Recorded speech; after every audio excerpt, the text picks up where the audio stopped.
नमस्ते दोस्तों, मैं हूँ दीप्ति। आप सभी का कहानी दिल से चैनल में बहुत बहुत स्वागत है। प्रस्तुत है मुंशी प्रेमचंद जी की लिखित कहानी लैला। कहानी अगर अच्छी लगे तो चैनल को सब्सक्राइब ज़रूर कर दीजिएगा। दोस्तों, आज की कहानी में हम देखेंगे कि कहानी की मुख्य नायिका लैला दिल से बहुत अच्छी होती है, दयालु होती है, रहमदिल होती है, सबके लिए बहुत अच्छा सोचती है और सबकी सहायता भी करती है। मगर फिर भी लोगों को उसकी अच्छाई की कदर नहीं होती। सबकी सहायता करने के बाद भी वो अपमानित होती है। उसके बाद उसमें क्या बदलाव आते हैं, ये सब जानेंगे हम आज की इस कहानी में। कहानी की शुरुआत करती हूँ। कौन है लैला? वह कहाँ से आई है? यह सब किसी को मालूम नहीं था। तेहरान के चौक पर एक रोज लोगों ने खूबसूरत सुंदरी को हाथों में डफली लिए गजल गाते और झूमते देखा। देखते ही देखते पूरे तेहरान में एक खूबसूरत महिला की चर्चा होने लगी। वह कोई और नहीं बल्कि लैला ही थी। लैला की सुंदरता को लफ्ज़ों में बताने के लिए शायद शब्द भी कम पड़ जाए। उसकी सुंदरता की मात्र कल्पना ही की जा सकती थी। लैला किसी रंग बिरंगे फूल से कम नहीं थी। उसकी आवाज़ बांसुरी के मधुर धुन की तरह थी। जब लैला मस्ती में गाती थी उस समय पूरा वातावरण खुशनुमा हो जाता था। लैला कविता, गीत, संगीत और सुंदरता की मनोरम मूर्ति से थी। वह अपने गीतों में आने वाले वक्त का हाल सुनाती थी। कहती थी, एक समय आएगा जब युद्ध संघर्ष का अंत हो जाएगा। देश में प्रेम संतोष का राज होगा। वह गीतों के जरिए राजा से सवाल भी करती थी और सोई हुई प्रजा को जगाती भी थी। सारा तेहरान उसकी अदा पर फिदा था।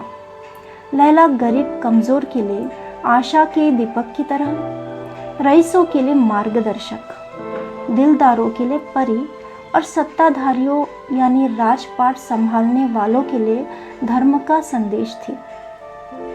उसके एक इशारे पर नगर की जनता आग में भी कूद सकती थी। लैला के गुण और उसकी सुंदरता पूरी जनता को आकर्षित कर चुके थे।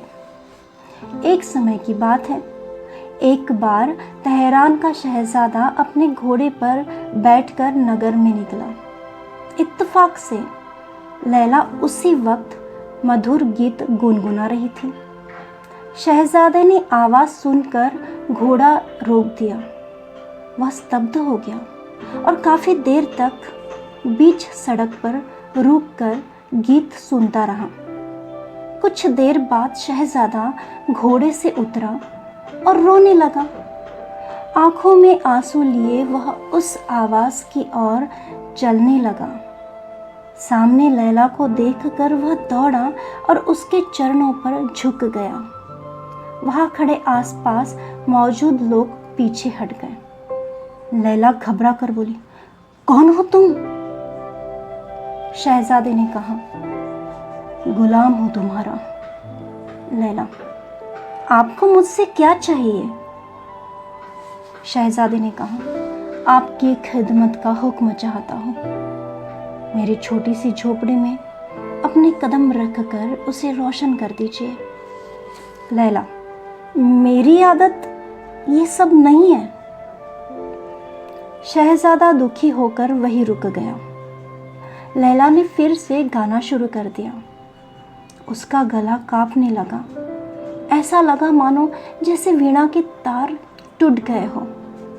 उसने मुड़कर शहजादे को देखा और बोली, तुम यहाँ ऐसे मत बैठो। वहाँ मौजूद दर्जनों लोगों ने लैला को बार बार बताया कि ये तेहरान नगर के शहजादे हैं। इनका नाम नादिर है। लेकिन लैला को इससे तनिक भी फर्क नहीं पड़ा। वह बोली, बड़ी अच्छी बात है कि ये शहजादे हैं, लेकिन ये यहाँ क्या करेंगे? उनके पास महल में महफिल है, शानो शौकत है, फिर वे भला यहाँ क्या करेंगे? जिन्हें गम है और जो अपने दिल के दर्द को बयां नहीं कर पाते हैं, मैं उनके लिए गाती हूँ, नहीं किसी के शौक के लिए। शहजादे ने कहा, लैला, मैं तुम्हारे इस मधुर संगीत पर सब कुछ कुर्बान कर सकता हूँ।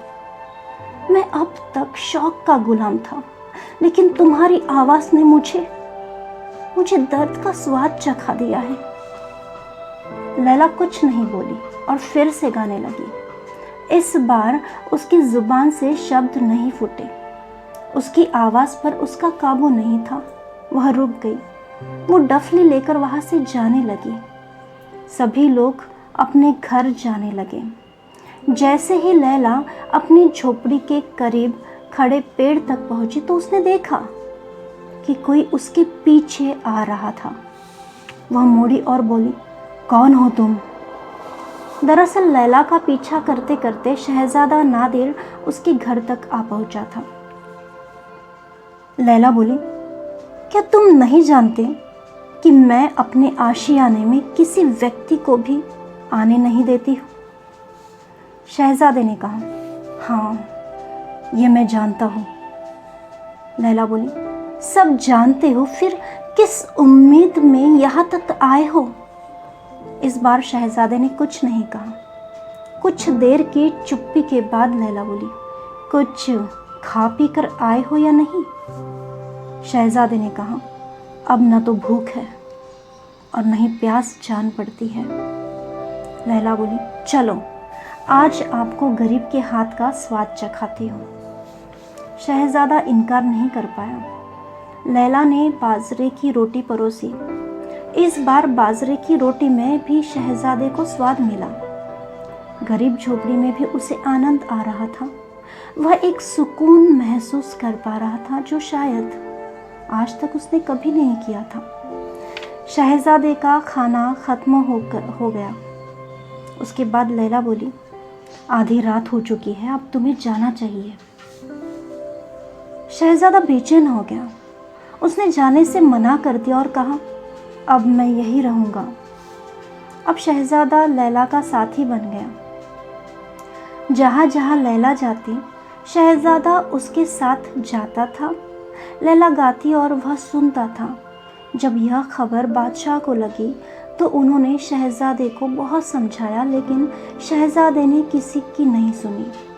और दूसरी ओर अब लैला की आवाज़ में वो पहले वाला जादू नहीं था।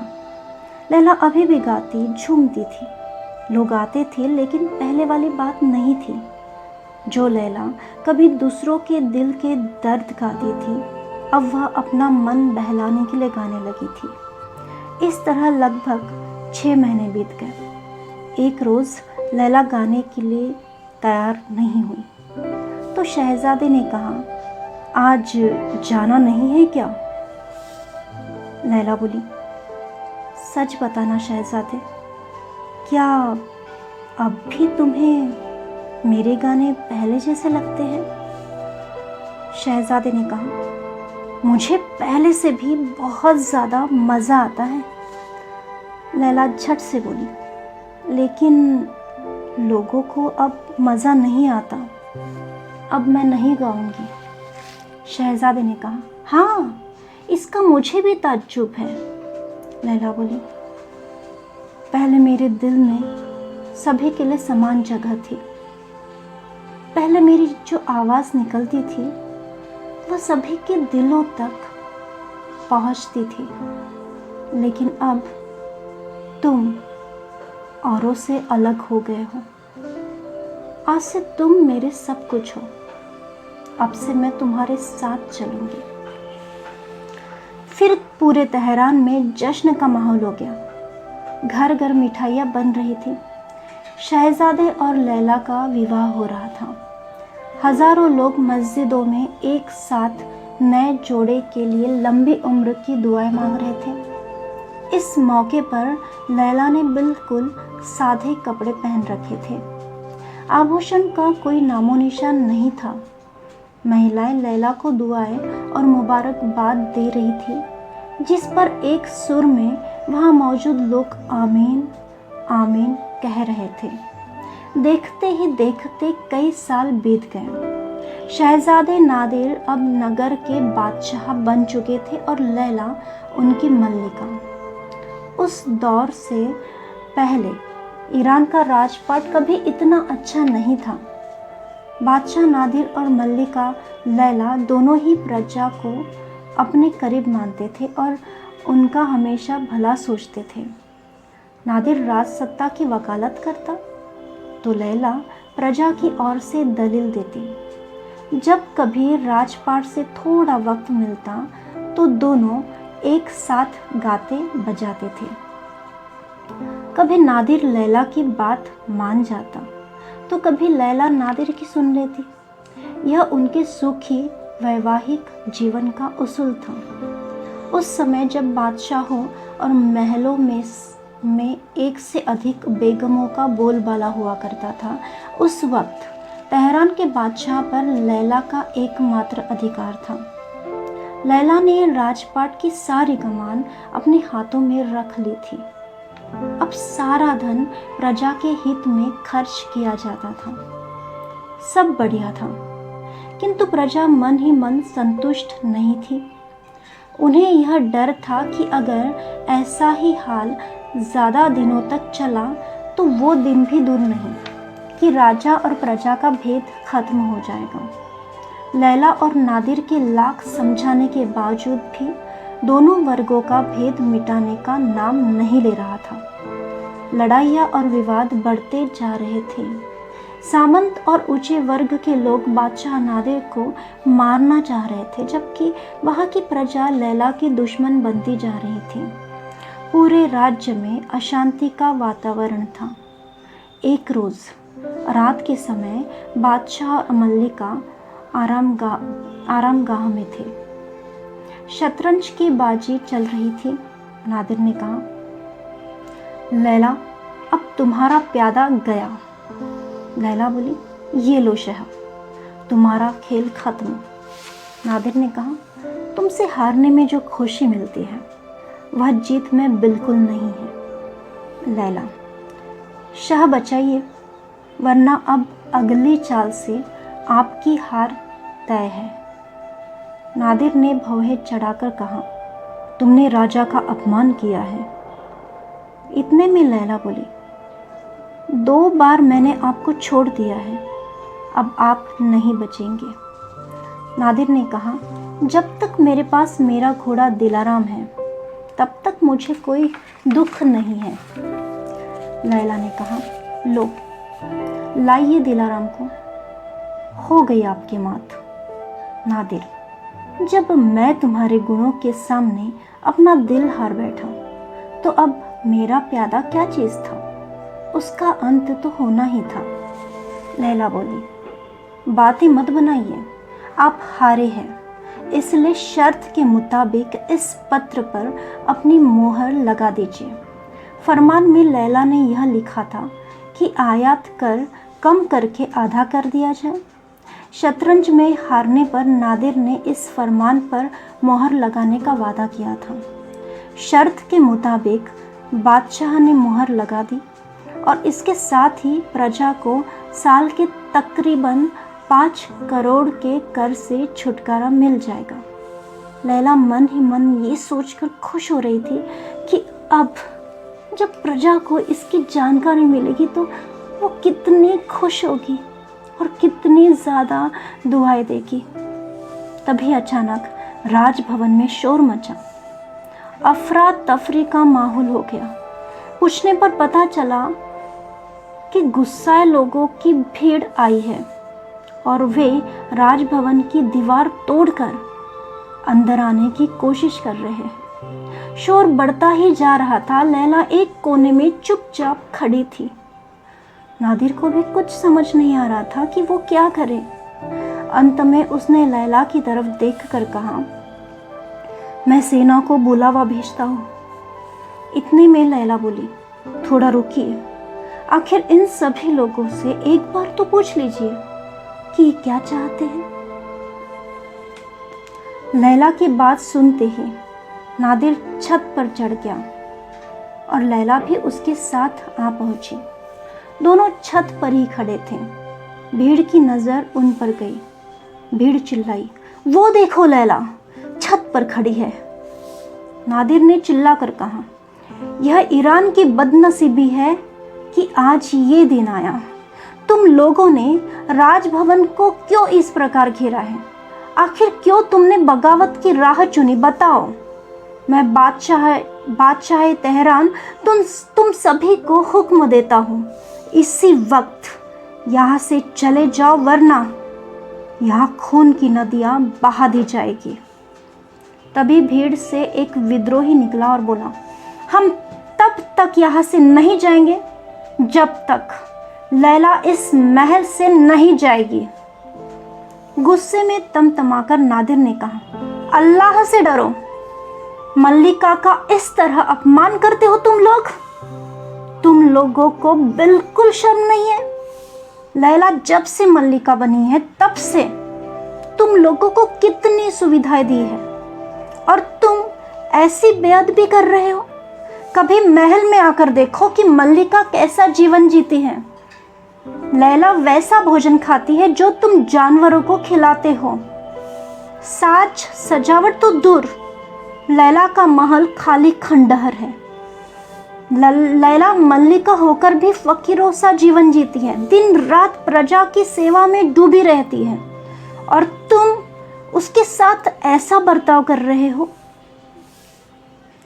नादिर बोल ही रहे थे कि विद्रोहियों में से किसी एक ने चिल्लाकर कहा, मल्लिका हम सब की दुश्मन है, हम लैला का चेहरा नहीं देखना चाहते। इतने में नादिर ने चिल्लाकर कहा, खामोश हो जाओ सब। फरमान दिखाते हुए नादिर ने कहा, ये देखो लैला ने तुम लोगों के लिए कितना सोचा। तुम लोगों का कर अब आधा हो गया है, फिर भी तुम उसके लिए ऐसी बातें करते हो। हजारों लोग एक साथ बोले, यह तो बहुत पहले ही माफ होना चाहिए था। हम अपनी मल्लिका के रूप में इसे स्वीकार नहीं कर सकते। बादशाह को समझ नहीं आ रहा था कि वो क्या करे। उसे इस हालत में देखकर लैला बोली, अगर अल्लाह की यही मर्जी है कि मैं डफली बजाऊं और गाना गाकर गुजर बसर करूं, तो मुझे इस बात का कोई दुख नहीं है। मैं फिर से एक बार अपनी आवाज़ से जनता का दिल जीत लूंगी। नादिर लैला को खोना नहीं चाहते थे। उसने घबरा कर मीनार की घंटी बजाई ताकि सैनिक बाहर मदद के लिए आए और भीड़ को खाली कराए, लेकिन ऐसा हुआ नहीं। नादिर ने फिर दूसरी बार घंटी बजाई। इस बार भी सैनिक बाहर नहीं आया। बादशाह नादिर ने तीसरी बार घंटी बजाई, एक भी सैनिक बाहर नहीं निकला। नादिर ने सिर पर हाथ रख लिया। वह समझ गया कि खतरे की घंटी है। अब खराब दिन आ चुके हैं। अब उसे जनता से के कहे अनुसार काम करना ही पड़ेगा। लैला नादिर को अपनी जान से भी ज़्यादा प्यारी थी। वह उसका हाथ पकड़े राजभवन के द्वार से बाहर आया। भीड़ दो हिस्सों में बट गई। नादिर और लैला रात के अंधेरे में तेहरान के रास्तों पर चलने लगे। उन्होंने मस्जिद में पनाह ली, क्योंकि उन दोनों का अब कोई आश्रय नहीं था। इस तरह दर दर भटकते भटकते पूरा साल बीत गया। दोनों ने समरकंद, बुखारा, बगदाद, हलब, काबिरा और अदन, इन सारे देशों की खाक छान डाली। लैला की आवाज़ का जादू एक बार फिर से काम आया। उसके गाते ही पूरे शहर में एक अलग ही हलचल सी मच गई। दिन भर वे गाकर लोगों का मनोरंजन करते, घूमते, खाते और कहीं रात बिताकर अगले दिन वहाँ से रवाना हो जाते थे। प्रजा के इस बुरे बर्ताव से उनका मन बहुत दुखी था। लैला के मन में ये बात बैठ गई थी कि आप जिनके लिए अपना सब कुछ दे देते हैं, आगे चलकर वही आपका दुश्मन बन जाता है। जिसकी भलाई करो, आने वाले दिनों में वही दुश्मनी करता है, बुराई करता है। किसी से भी दिल नहीं लगाना चाहिए। लैला के पास बड़े बड़े रईसों, बादशाहों का बुलावा आता था, लेकिन लैला किसी के यहाँ नहीं जाती थी। इधर ईरान में शासन व्यवस्था अनियंत्रित थी। लोगों से तंग होकर रईस धनवानों ने भी फौज जमा करनी शुरू कर दी थी। तभी राज्य में अकाल पड़ गया, लोग भूखे मरने लगे और व्यापार नष्ट होने लगा था। सारा खजाना खत्म हो रहा था, जनता कमज़ोर हो रही थी और बड़े लोगों की शक्ति बढ़ती जा रही थी। आखिरकार एक दिन आया जब जनता ने घुटने टेक दिए। प्रजा ने जिन्हें नेता चुना, उन नेताओं को फांसी दे दी गई और राज्य में रईसों का दबदबा हो गया। उन्होंने राजभवन पर कब्जा कर लिया। अब उन्हें नादिर की भी याद आने लगी। शक्तिशाली रईसों को लगा कि बीते समय में जो हुआ उसके बाद नादिर और लैला का जनता के लिए प्रेम मर गया होगा। अगर वे दोबारा सिंहासन पर बैठे तो भी शक्तिशालियों को ही सुनेंगे, उनका ही साथ देंगे। इसी उद्देश्य के साथ वे नादिर और लैला को मनाने के लिए निकल पड़े। शाम का वक्त था। लैला और नादिर एक पेड़ के नीचे बैठकर आराम कर रहे थे। दोनों एकदम चुपचाप प्रकृति की सुंदरता को निहार रहे थे। तभी उन्हें लगा कि घुड़सवारों का काफिला उनके करीब आ रहा है। नादिर झटके में उठा और देखने लगा। तभी एक घुड़सवार उनके करीब आया और रुककर सलाम किया। नादिर का चेहरा खिल उठा। वह लैला की ओर देखकर चिल्लाया कि यह ईरान का आदमी है। इस बीच वह समझ नहीं पा रहा था कि यह सब चल क्या रहा है। लैला चिल्लाकर बोली, सावधान हो जाओ और अपनी तलवार संभाल लो, क्या पता इसकी जरूरत पड़ जाए। घुड़सवारों ने एक साथ नादिर को फिर से सलाम किया। इस बार नादिर खुद को रोक नहीं पाया और उन्हें गले से लगा लिया। घुड़सवार बोले, बादशाह देश अपने स्वामी को खोज रहा है, आप हमारे साथ चलिए। नादिर ने कहा, एक बार आप लोगों ने हमारी इज्जत ले ली, इस बार क्या जान लोगे? मैं यहाँ बहुत आराम से हूँ, मुझे परेशान मत कीजिए। लोगों ने बार बार साथ चलने की गुहार लगाई, लेकिन नादिर एक ही रट लगाया था। काफी मिन्नतों के बाद वह साथ जाने के लिए तैयार हो गया। तभी लैला बोली, तेहरान की प्रजा मुझसे नाराज थी, आपसे नहीं। आप भले ही उन्हें माफी दे सकते हो, मगर मैं नहीं दे सकती। लैला के मुंह से ऐसी बातें सुनकर नादिर हैरान रह गया। उसे समझ नहीं आया कि लैला ऐसा क्यों कर रही है, लेकिन उसने कुछ नहीं कहा। दूतों के साथ वे दोनों तेहरान के लिए चल पड़े। नगर पहुंचते ही शक्तिशाली लोगों ने उनका जोरदार स्वागत किया, जबकि गरीब कमजोर लोग चीख पुकार रहे थे। लैला को अब इससे कोई फर्क नहीं पड़ता था। जिन लोगों की तकलीफ देखकर एक वक्त में लैला का कलेजा फटता था, अब उनके जीने मरने से लैला को कोई मतलब नहीं था। नादिर जब भी प्रजा की भलाई का काम करता, लैला उसमें बाधा डाल देती थी। 3 साल इसी तरह बीत गए और प्रजा की स्थिति दिनों दिन बिगड़ती चली गई। एक रोज नादिर शिकार पर निकला। शिकार के दौरान वह रास्ता भटक गया और अपने साथियों से बिछड़ गया। वह जंगल में काफी देर तक भटकता रहा, लेकिन उसे महल लौटने का कोई रास्ता नहीं सूझा। अंत में वह खुदा को याद करते हुए एक रास्ते पर निकल पड़ा। सोचा कि कोई बस्ती या घर दिखे तो रात में आसरा लेकर सुबह महल का रास्ता पूछकर लौट जाऊंगा। मीलों चलने के बाद उसे एक गांव दिखा, जहां मात्र 3-4 ही घर थे। तभी उसकी नज़र वहाँ मौजूद एक मस्जिद पर पड़ी। बहुत रात हो गई थी, इसलिए बादशाह नादिर ने वहाँ रात बिताने की सोची। वहाँ एक फटी चटाई पड़ी थी। नादिर उसी पर सो गया।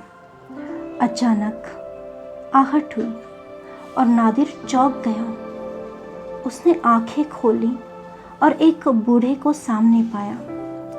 नादिर ने उसे देखा कि वह बूढ़ा व्यक्ति सुबह की नमाज पढ़ रहा था। नादिर इतना थका था कि उसे पता ही नहीं चला कि सुबह कब हो गई। वह शांति से उस बूढ़े व्यक्ति को नमाज पढ़ता देख रहा था। बूढ़े ने नमाज पढ़ने के बाद दुआ मांगी। बूढ़े ने हाथ उठाकर कहा, ऐ खुदा, तू गरीबों का मददगार है, बेसहारों का सहारा है। तू इस क्रूर बादशाह का अत्याचार देख ही रहा है। तू देख रहा है कि कैसे वो एक औरत के इश्क में इतना डूब गया कि अपनी प्रजा को भूल गया है। खुदा, तू उसे अपने पास बुला ले या हमें अपने पास बुला ले। ये यातनाएं हमसे और सही नहीं जाएगी। ईरान अब इस अत्याचार से तंग आ गया है। आज से पहले बादशाह नादिर ने अपनी ऐसी आलोचना कभी नहीं सुनी थी। दुआ के लफ्ज़ सुनकर बादशाह नादिर का खून सूख गया।